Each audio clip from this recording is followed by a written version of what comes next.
രാഷ്ട്രീയ തിരക്കുകൾക്കിടയിലും ദുർബലരും പാർശ്വവൽക്കരിക്കപ്പെട്ടവരുമായ സാധാരണ ജനങ്ങളിലേക്ക് ഇറങ്ങിച്ചെല്ലാൻ പ്രിയങ്ക ഗാന്ധി കാണിക്കുന്ന സന്നദ്ധത രാഷ്ട്രീയത്തിൽ ഒരു പുതിയ മാതൃക തീർക്കുകയാണ്.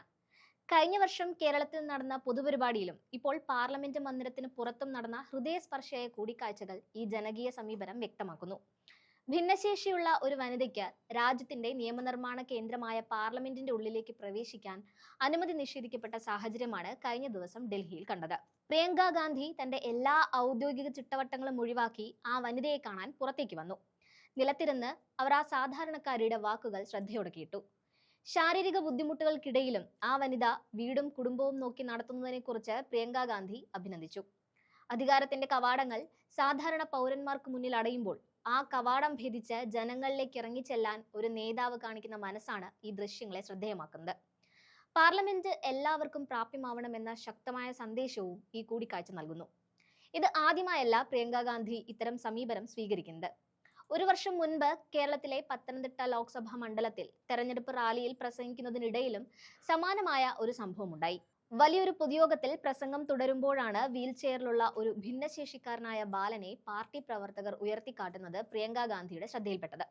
ഉടൻ തന്നെ അവർ തന്റെ പ്രസംഗം നിർത്തി ആ ബാലനെയും അമ്മയെയും വേദിയിലേക്ക് ക്ഷണിച്ചു. ഇവിടെ വരൂ, ഇവിടെ വന്നിരിക്കൂ, എന്താണ് അവന്റെ പേര് എന്ന് ചോദിച്ചുകൊണ്ട് സ്നേഹത്തോടെ അവരെ വേദിയിലേക്ക് വിളിച്ചു.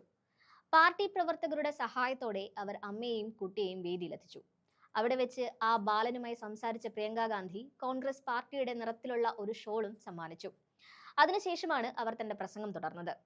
രാജ്യത്തിന്റെ വിവിധ ഭാഗങ്ങളിൽ രാഷ്ട്രീയ റാലികളുടെ തിരക്കിലും പ്രോട്ടോകോളുകളുടെ സമ്മർദ്ദത്തിലും നിൽക്കുമ്പോൾ പോലും ദുർബല വിഭാഗങ്ങളോടും കുട്ടികളോടുമുള്ള ഈ കരുതൽ പ്രിയങ്ക ഗാന്ധിയുടെ ശൈലിയായി മാറുകയാണ്. വലിയ പ്രസംഗങ്ങളെക്കാൾ സാധാരണക്കാരന്റെ വേദനയിൽ പങ്കുചേരുമ്പോൾ ലഭിക്കുന്ന വൈകാരിക ബന്ധം കോൺഗ്രസിന് രാഷ്ട്രീയമായി വലിയ നേട്ടമാണ് നൽകുന്നത്. പ്രത്യേകിച്ച് സ്ത്രീകളോടും കുട്ടികളോടും ഭിന്നശേഷിയുള്ളവരോടുമുള്ള ഇത്തരം ഇടപെടലുകൾ പാർട്ടി സമൂഹത്തിലെ ദുർബല വിഭാഗങ്ങൾക്ക് നൽകുന്ന ശ്രദ്ധയുടെ തെളിവായി ജനങ്ങൾ കണക്കാക്കുന്നു. പാർലമെന്റ് മന്ദിരത്തിന്റെ പടിക്ക് പുറത്തായാലും പൊതുവേദിയുടെ മുകളിലായാലും പ്രിയങ്ക ഗാന്ധി നൽകുന്ന സന്ദേശം ഒന്നാണ്: ജനാധിപത്യത്തിൽ നേതാക്കൾ ജനങ്ങളിൽ നിന്ന് അകന്നു നിൽക്കരുത്. അവർ എപ്പോഴും സാധാരണ പൗരന്മാരുടെ അടുത്തേക്ക് ഇറങ്ങി ചെല്ലണം. സമൂഹ മാധ്യമങ്ങളിൽ വൈറലായ ദൃശ്യങ്ങൾ കൂടി ചേർക്കുന്നു. इनका पूरा काम करती है और घर संभालती है पूरे के पूरा।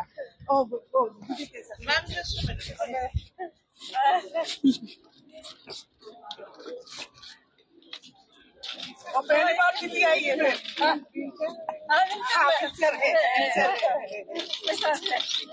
प्रियंका, आप एक पे बोलेंगी?